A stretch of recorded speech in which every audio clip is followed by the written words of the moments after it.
হযরতে ওমর বিন আব্দুল আজিজ, নাম শুনেছেন আপনারা, ইসলামের পঞ্চম খলিফায়ে রাশিদিন। তিনি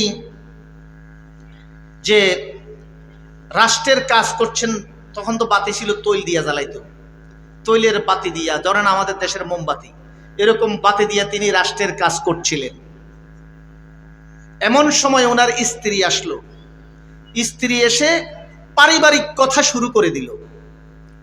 পারিবারিক কথা যখন শুরু করে দিল, তিনি সাথে সাথে বাতিটা নিভিয়ে দিলেন।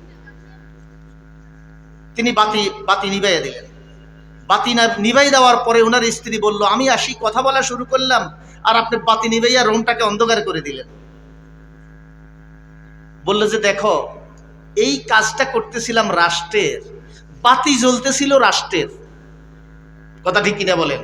তুমি যখন আমার ব্যক্তিগত কথা বলা শুরু করছো, রাষ্ট্রের বাতি জ্বালাইয়া ব্যক্তিগত কথা বলার কোনো সুযোগ নাই, এই জন্য আমি বাতিটা নিভাইয়ে দিলাম। রাষ্ট্রের তেল খরচ করে আমরা পারিবারিক কথা বলবো, এই সুযোগ ইসলামে নাই। কিভাবে চলেছেন ওনারা? আজকে আমরা কোথায়? নবী সাল্লাল্লাহু আলাইহি সাল্লাম মেরাজ রাতে একদল লোকেরকে দেখলেন, তারা রক্তের নদীতে সাঁতার কাটছে, কিনারার দিকে আসতে চাচ্ছে, আর ফেরেশতারা পাথর মেরে আবার তাদেরকে রক্তের নদীর মধ্যখানে ফেলে দিচ্ছে।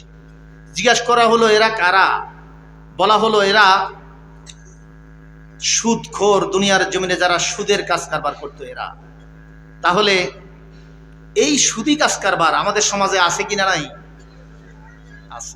সম্মানিত ভাইয়েরা, একজন নেককার স্ত্রী তার স্বামীকে বলছে, আমাদের রিজিকের ব্যাপারে, বিয়ে হয়েছে বাসর রাতে আমরা কত প্রেমের আলাপ করি, কথা ঠিক কিনা?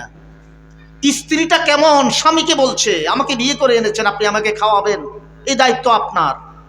তবে আমাকে ভালো খাওয়ানোর জন্য, বেশি ভালোবাসা দেখানোর জন্য ভালো ভালো জামা কাপড় কিনে আনিয়ে দিবেন, ভালো ভালো খানা কিনবেন। আর আপনি এই টাকা রোজগারের জন্য অবৈধ পথ অবলম্বন করছেন, এই ব্যাপারে আপনি আল্লাহকে ভয় করেন। কে বলে? স্ত্রী স্বামীকে বলে, এই ব্যাপারে আপনি আল্লাহকে ভয় করুন। মনে রাখবেন, আমি ক্ষুধা সহ্য করব, কিন্তু একদিনও জাহান্নামের আগুন সহ্য করতে পারবো না। জাহান্নামের ভয় আজকে আমাদের মধ্যে নাই। যদি থাকতো তাহলে আমরা আরো অনেক কিছু হয়ে যেত, অনেক কিছু, আমরা দুনিয়াটা আরো অনেক শান্তি হয়ে যেত, আরো অনেক শান্তিতে মানুষ চলত।